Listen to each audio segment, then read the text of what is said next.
Hello everyone, मेरा नाम गरिमा है और इस वीडियो में हम लोग फूड न्यूट्रिशन एंड हाइजीन का top most 25 most important MCQ देखने वाले हैं जो जिसके चांसेस है कि इसी से रिलेटेड या सेम क्वेश्चंस एग्जाम में पूछे जा सकते हैं। तो बिना किसी वेट के चलिए शुरू करते हैं, ठीक है।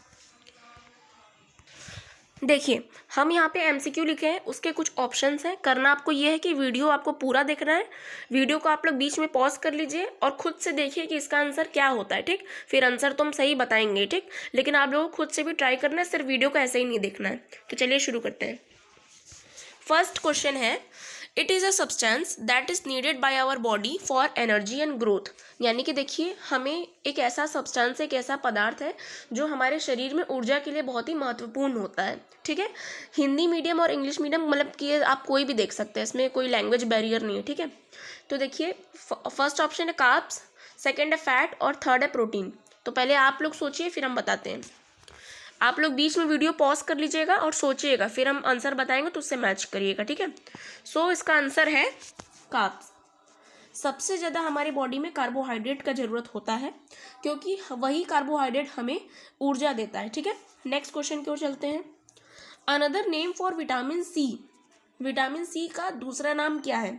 हाइलुरोनिक एसिड, सैलिसिलिक एसिड या एस्कॉर्बिक एसिड? आप लोग भी इसका आंसर सोचिए वीडियो पॉज करके, ठीक है। So it's right answer is ascorbic acid. ये हम अपनी को करिकुलर की वीडियो में बताए भी हैं। तो अगर आप लोगों को मेरी वीडियो से पढ़ना है तो इस वीडियो के डिस्क्रिप्शन में हम प्लेलिस्ट का ही लिंक दे देंगे ताकि आप लोग आराम से पूरी वीडियोस देख के अपना सिलेबस कवर कर सके, ठीक है। Moving towards next question. The word protein is derived from the word, यानी कि जो प्रोटीन वर्ड है वो किस वर्ड से डिराइव किया गया है? अमीनो से, प्रोटिया से या प्रोटियोस से? सो इसका आंसर है प्रोटियोस, ठीक है। प्रोटियोस से इस वर्ड को डिराइव किया गया है, ये एक लातिन वर्ड है, ठीक। नेक्स्ट देखते हैं। Fat is rich in which of the following food, यानी कि कह रहा है जो वसा होता है इन फूड में से सबसे ज़्यादा किस में पाया जाएगा? पहला है फ्रूट, सेकेंड है ब्रेड और थर्ड है घी बटर। तो बहुत सिंपल क्वेश्चन है ये, आप लोग अभी बता ही देंगे। घी और बटर में सबसे ज़्यादा फैट पाया जाता है, ठीक।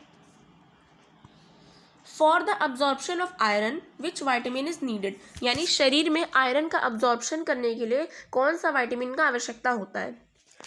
आयरन, पोटेशियम या magnesium?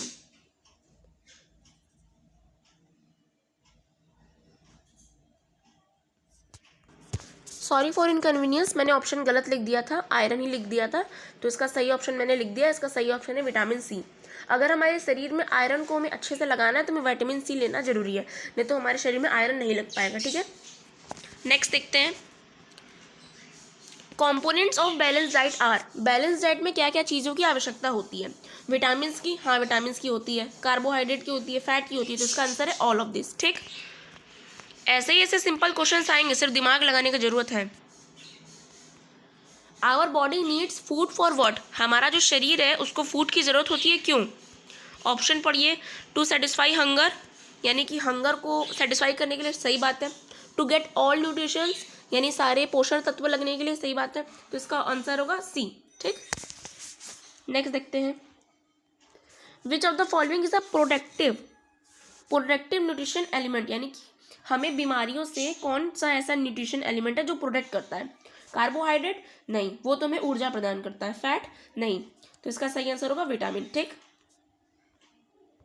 Next, the diet in which the person gets all needs of one body in a sufficient amount is known as, यानी एक ऐसा डाइट जिसमें हमारी बॉडी को सारे पोषण तत्व सही मात्रा में मिले, उस डाइट को कौन सा डाइट कहते हैं? अंडर डाइट नहीं। हेल्दी डाइट और बैलेंस डाइट, इन दोनों में आप लोग को दिक्कत हो सकता है, तो आप लोगों ने बैलेंस डाइट पढ़ा है ना, तो इसका आंसर बैलेंस डाइट होगा। मैल न्यूट्रिशन इज कॉस्ड बाय, यानी कि जो ये कुपोषण है ये किस वजह से होता है? पॉवर्टी से, गरीबी से, हाँ गरीबी से होता है। लैक ऑफ फूड से, यानी खाने की कमी से। इग्नोरेंस, यानी इग्नोर करते जा रहे, तो हाँ, तो इसका आंसर होगा ऑल ऑफ दिस, ठीक। Malnutrition can be treated by which of the following, यानी ये जो कुपोषण है इसको हम लोग किस तरीके से सुधार सकते हैं? बैलेंस डाइट से, जाहिर सी बात है बैलेंस डाइट से सुधार सकते हैं। और दो ऑप्शंस जो है देखिए, फास्टिंग। एक तो मैल न्यूट्रिशन में खुद ही शरीर में खाने की कमी होती है तो उसमें आप फास्ट रखेंगे, नहीं। और इग्नोरिंग, मतलब इग्नोर कर दे अपने आप सही हो जाएगा, नहीं। तो इसका आंसर होगा बैलेंस डाइट, ठीक है। नेक्स्ट देखते हैं। What necessary for the health of the members in the family. इस क्वेश्चन का ये मतलब है कि जो हमारे मेम्बर्स होते हैं फैमिली में, उनके लिए सबसे ज़्यादा क्या ज़रूरत है, कार्ब्स, ओनली प्रोटीन या प्रॉपर बैलेंस डाइट। तो देखिए इसमें आपका क्यों क्या लग रहा है आपको, इसमें सिर्फ प्रोटीन तो नहीं, सिर्फ कार्ब भी नहीं, प्रॉपर बैलेंस डाइट इसमें अच्छा ऑप्शन लग रहा है, तो ये होगा इसका आंसर। नेक्स्ट देखते हैं, another name for vitamin D is, vitamin D का अनदर नेम क्या होता है, एस्कॉर्बिक एसिड, थायमिन या कैल्सीफेरॉल। तो ये थोड़ा सा टफ क्वेश्चन है, ये आ सकता है, तो आप जब चैप्टर पढ़ेंगे तभी आपको इन सब के बारे में नॉलेज होगा। तो बताइए विटामिन डी क्या होता है। बेसिकली विटामिन डी मतलब बोन से रिलेटेड होता है। देखिए तुक्का भी लगाना बहुत सही तरीके से अगर आप लगाएंगे तो आपका उसमें भी सही होने का चांसेस होता है। देखिए एस्कॉर्बिक एसिड तो हम लोग पहले ही पढ़ा कि विटामिन सी होता है, तो ये तो नहीं होगा। थायमिन और कैल्सीफेरॉल, अब इसमें हमें तुक्का लगाना तो कैसे लगाएंगे, विटामिन डी बोन से रिलेटेड होता है, कैल्शियम से रिलेटेड, तो कहीं ना कहीं ये कैल्सीफेरॉल वाला हमें लग रहा है, तो यही इसका आंसर है। ठीक, नेक्स्ट देखते हैं, you can find protein in which of the food, सबसे ज़्यादा प्रोटीन किस में मिलेगा, घी में मिलेगा, नहीं उसमें तो फैट होता है। पल्सेस एंड लेग्यूम्स, हाँ दाल में होता है। ठीक, और आंवला में तो विटामिन सी होता है। नेक्स्ट देखिए, chemical formula for glucose is, तो ये तो आपको पढ़ना पड़ेगा। तो देखिए H2O तो वाटर का होता है, ये नहीं होगा, बाकी इन दोनों में हो सकता है। तो ग्लूकोज का फॉर्मूला होता है C6H12O6। ठीक, milk have the most of the important nutrients except, यानी मिल्क में हर तरीके के न्यूट्रिएंट्स होते हैं, लेकिन कौन सा न्यूट्रिएंट्स नहीं होता है, कैल्शियम तो होता है, चलो फैट होता है तभी उससे घी बनता है ना, आयरन नहीं होता, यानी यही इसका सही आंसर है। ठीक, नेक्स्ट देखते हैं 18 वाला, which of the following is the source of vitamin C, vitamin C किसी चीज़ों में पाया जाता है, खट्टी चीज़ों में।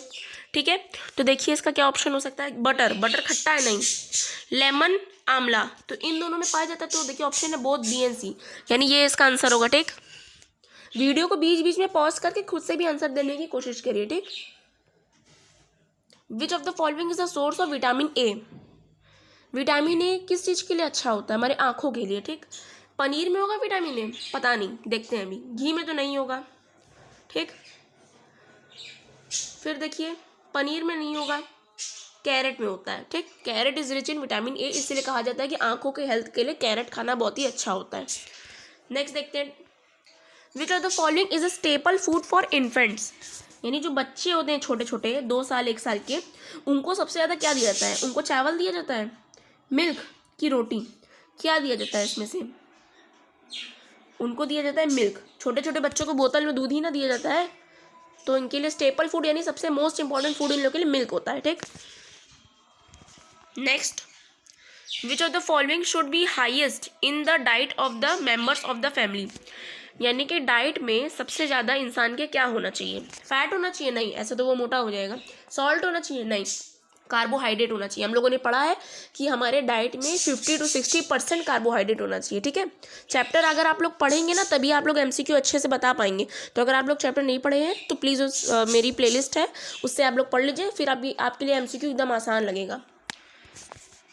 नेक्स्ट देखते हैं, the amount of vitamin C in milk, तो कह रहा है कि जो मिल्क होता है, दूध होता है, उसमें विटामिन सी कितना होता है, मोर ज़्यादा होता है, लेस कम होता है, या नेग्लिजिबल होता ही नहीं है, तो होता ही नहीं है, क्योंकि विटामिन सी खट्टी चीज़ों में पाया जाता है और दूध खट्टा नहीं होता है, यानी उसमें विटामिन सी होता ही नहीं है। Next, carbohydrates are divided on the basis of starch, sugar, both A and B, तो इसका answer both A and B होगा। शुगर में भी कार्बोहाइड्रेट होता है और स्टार्च जैसे कि चावल का पानी और पोटैटो, इन सब में भी कार्बोहाइड्रेट होता है। तो ये सारी चीज़ें मैंने अपने वीडियो में एकदम डिटेल में समझाया है, तो अगर आप वीडियो देख लेंगे तो आपके लिए बहुत आसान हो जाएगा। नेक्स्ट देखते हैं 24th, 1 gram of carbohydrate contains how many calories, ये बहुत ही इंपॉर्टेंट है, ये क्वेश्चन जरूर आएगा। 1 ग्राम कार्बोहाइड्रेट में कितनी कैलोरीज होती है, 4, 5 कि 6, तो इसको आपको याद करना पड़ेगा, 4 कैलोरीज होती हैं। ठीक, लास्ट क्वेश्चन हमारा देखते हैं, 1 ग्राम ऑफ फैट, फैट में कितनी कैलोरीज होती है, 9 कैलोरीज। तो ये दोनों याद करने वाली चीज़ थी, इसलिए इसको आप लोग एक बार ध्यान में रखिएगा, क्योंकि इससे एमसीक्यू जरूर आ सकता है। तो इस वीडियो में हम लोगों ने टॉप 25 एमसीक्यूज कवर करने की कोशिश की है। अगर आप लोग को ये वीडियो जरा भी हेल्पफुल लगी और अच्छी लगी तो इस वीडियो को लाइक कर दीजिएगा और चैनल को सब्सक्राइब भी कर लीजिए, क्योंकि एक पार्ट हम और लाएंगे जिसमें और 25 एमसीक्यू रहेगा। तो टोटल आप लोगों का 50 एमसीक्यू कवर हो जाएगा, ठीक। और डिस्क्रिप्शन का जो डिस्क्रिप्शन बॉक्स है उसको आप एक बार ओपन कर लीजिएगा, उसमें हम को करिकुलर का पूरा चैप्टर का प्लेलिस्ट डाल देंगे, तो आप लोग उससे वीडियो भी देख के अपना कवर कर लीजिए, ठीक है। Thank you so much for watching.